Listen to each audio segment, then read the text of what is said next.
I have a confession to make, and that confession is that I used to be a huge overconsumer to the point where I would spend hundreds of pounds on makeup, clothes, merchandise constantly, and my room was basically full at all times. But I genuinely think that a big reason for this is linked to the fact that I am actually autistic. So I'm making this video just to talk through a little bit more when it comes to the autism criteria, how overconsumption can be impacted by being autistic. I know a lot of autistic people can fall into this trap of hoarding, collecting, buying loads of things that they don't need. And I don't say this to shame anybody, but just basically to make you guys aware or to think a little bit more about your consumption, because even though it might help with your special interests, it can also be really damaging to the planet, to your bank balance, and actually to your mental health as well. I'm going to break this down basically into 3 different reasons that I think that autistic people can fall into this overconsumption trap, and then at the end I'll give you some tips that I follow now so that I don't be an overconsumer and I try to underconsume things as much as I possibly can. I also of course want to reiterate that it isn't just autistic people that can be overconsumers.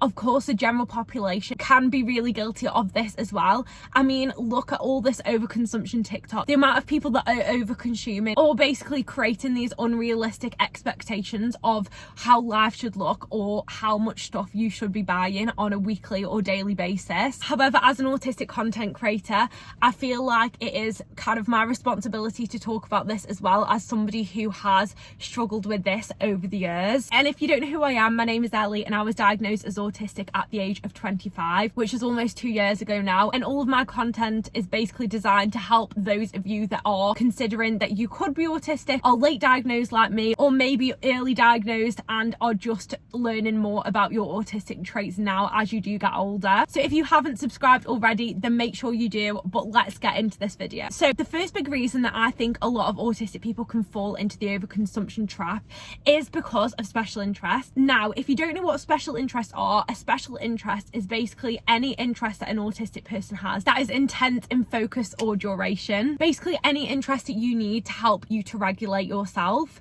For example, for me, my special interest since I was 13 has been Harry Potter, and prior to that I was absolutely obsessed with One Direction. As a kid I used to collect Barbie dolls, and even as a teenager one of my other special interests was makeup. I think because I was trying to fit in so heavily that I was trying to put on this socially acceptable face so that I would fit in more, when really my difficulties were so much deeper than the way that I looked. However, with any of these special interests, at one point or another I have been over consuming within that special interest. For example, when I was obsessed with One Direction, I collected absolutely everything of One Direction to the point that I had the dolls, I had so many different posters, I had all the bedding, I had the toothbrushes, the toothpaste, basically everything that I could collect of One Direction I absolutely would. However, my room was basically full of all things One Direction, and I never thought about whether I actually needed them things or not. And looking back, it makes me really sad because most of them things probably did end up in landfill after my One Direction phase stopped, because after like 2013 or 2014, did anybody really care about One Direction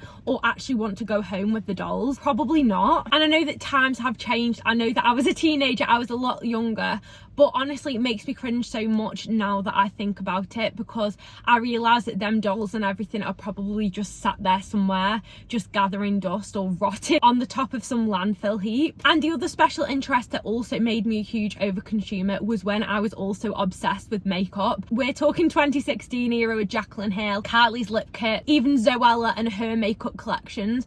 But I genuinely thought that I needed so much makeup just so that I could be happy. I even remember when I turned 18, I had some money for my birthday and I literally bought every single palette I could. I had about 5 different foundations, like a drawer full of concealers, lip glosses, eyeshadows, literally every bit of makeup that you could possibly imagine, and probably 90% of it I never actually used because it ended up expiring. Which honestly, when you think about the cost of makeup, like I was spending as a college student back in 2015 2016 like £35 on foundation, which is absolutely insane. And even now as an adult I could not justify spending that much. So not only was it a complete waste of my money, but it was just a complete waste of the product as well, which again actually contributes to overconsumption.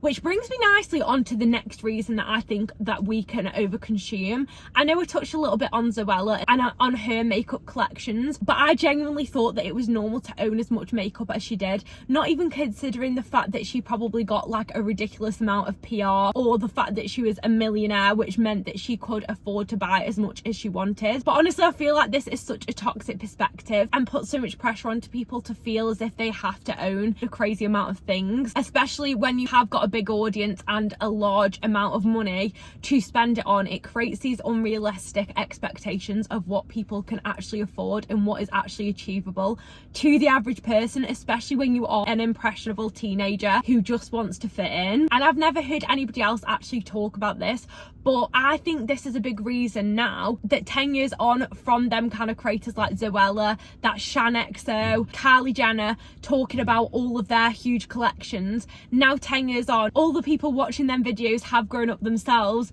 now are content creators and are now doing their own versions of these huge collections. Like, let's look at some of these overconsumption creators who have a wall of Stanley cups or do restocking videos where they're buying Sol de Janeiro full-size packs and buying like 5 of them and filling a whole drawer full of skincare that is literally never gonna get used. By the way, there's a creator that I really like called Rachel. If you're interested in underconsumption core videos, then you should definitely watch her videos because she actually inspired me to create this one, but obviously specifically talking about autism.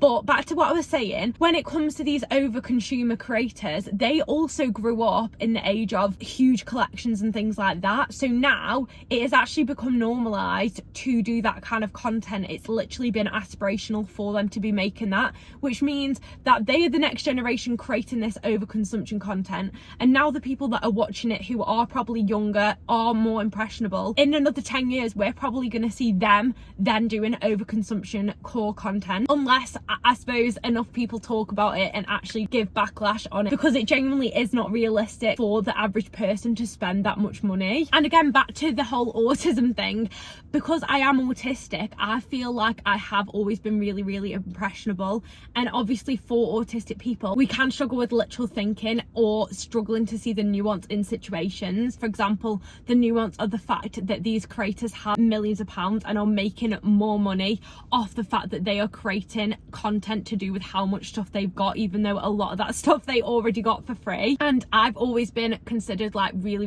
naive, because I genuinely thought that that was a normal thing to have and that I should have that much stuff too. I even remember when I was younger, I used to watch the Saucony Jolies, obviously definitely not anymore. However, I remember watching them and I always used to say to my mum, like, Mum, why don't you do all the things they do with me? Like, why don't you do cooking lessons with me? Or why don't you take me to all these cool places and do all these activities? And my mum was like, oh, Ellie, you know, it's probably all scripted. But again, I took it too literally and I thought she literally meant they had a written script every day. But looking back, what she really meant is that all of them activities and all of them things that they were doing at the time in their content was basically for views, so that they could bulk up their videos or make them more aspirational or make people look up to them. But as a younger person, I took everything at face value and just thought that because they are posting that content, that's genuinely what they would do in their everyday life if the camera wasn't there. And if you are watching this and you are autistic and starting your autism journey, I've actually created an autism diagnostic guide,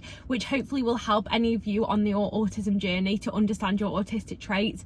I basically created this spreadsheet to break down the full diagnostic criteria, and it does include things to do with special interests, hyperfixations, literal thinking, everything that I've talked about in this video, plus like 300 plus other examples. So I'll link it below for anyone who is interested. I just thought it was worth mentioning if you are watching this video and you are starting your autism journey and trying to understand more about autism. But anyway, moving on, final reason number 3 that I think so many autistics can also become over consumers is because of feeling like you want to fit in. Because when you are watching these creators like Zoella, I don't even know modern day examples, I guess even Molly May, she has crazy collections when it comes to perfume and things like that. When you are watching these creators, you feel like you are part of a community. But to be honest, as much as I love Molly May and I used to watch Zoella's videos and was obsessed with Zoella, I genuinely think that their job is to make you feel like part of a community. And as nice as it can be, because I think Molly May's content is really relatable in some ways, that having a whole room full of clothes, having jeans in 10 different colours and 10 different styles, and having 1,000 different perfumes on yourself is not realistic, especially when you are autistic autistic, you feel like you need to be a part of something. Or I know I definitely did when I was younger, especially when it came to makeup, feeling as if, oh, if I have a certain type of clothes, back when I was at school, God, I feel ancient saying that, back in my day, everybody was obsessed with Jack Wills and Hollister, and because I went to a selective school, like basically a grammar school, everybody had loads of money, so I thought that so that I could fit in, I needed to wear certain clothes. Like I would get my mum to buy Hollister hoodies, I would spend all my Christmas money and birthday money getting Hollister jeans and hoodies and the cool pair of trainers and things like that. But again, as I said with makeup earlier, I thought that my struggles were because of things. I thought things equaled fitting in, whereas that genuinely wasn't the case. All that happened was, once I started wearing makeup and looking the part and wearing the right things, my struggles, if anything, looked even more obvious, because everybody else who was wearing them things, having makeup the way that I did, acted normal or acted the same as each other, whereas I just so obviously did not fit in. And the clothes did not fix that, the physical things did not fix that, which I guess is the biggest reason that I'm so passionate about creating this video, to show you guys that you do not need things to fit in. And if anything, just being yourself is so much better than being a carbon copy of everybody else, or feeling like you have to have things to fit in.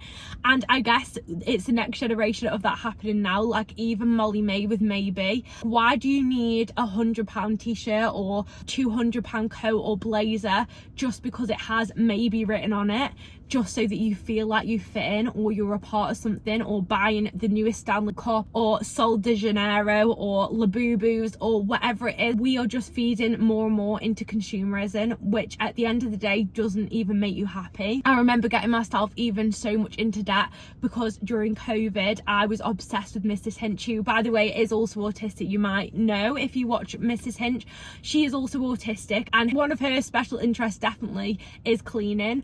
But I got into this hyperfixation state during lockdown where, because Mrs. Hinch had basically this Narnia, she calls it, like this massive wardrobe full of every single cleaning product known to man, I basically went to the shops during COVID, got myself every cleaning product, hyperfixated on cleaning everything, became obsessed with it.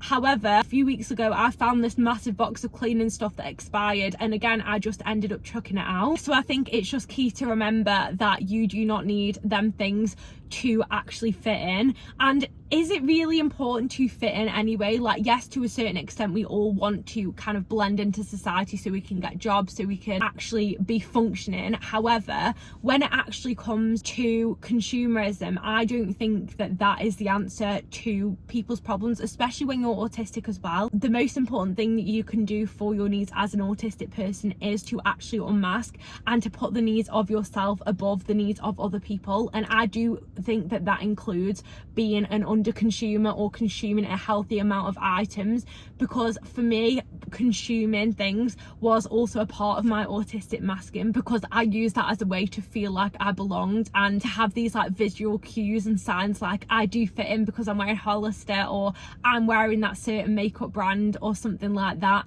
when really all it did is just make me fit in even less, because I still had all the struggles I had before, but just with a shiny bow on top, if that makes sense.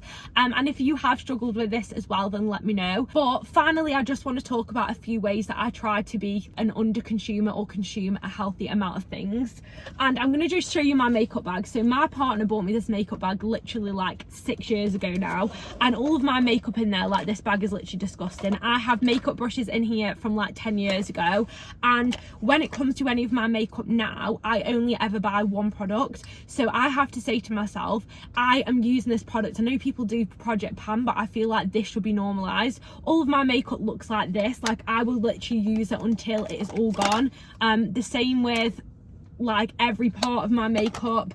I literally just use it until it is completely finished, and I won't buy another one until it is gone.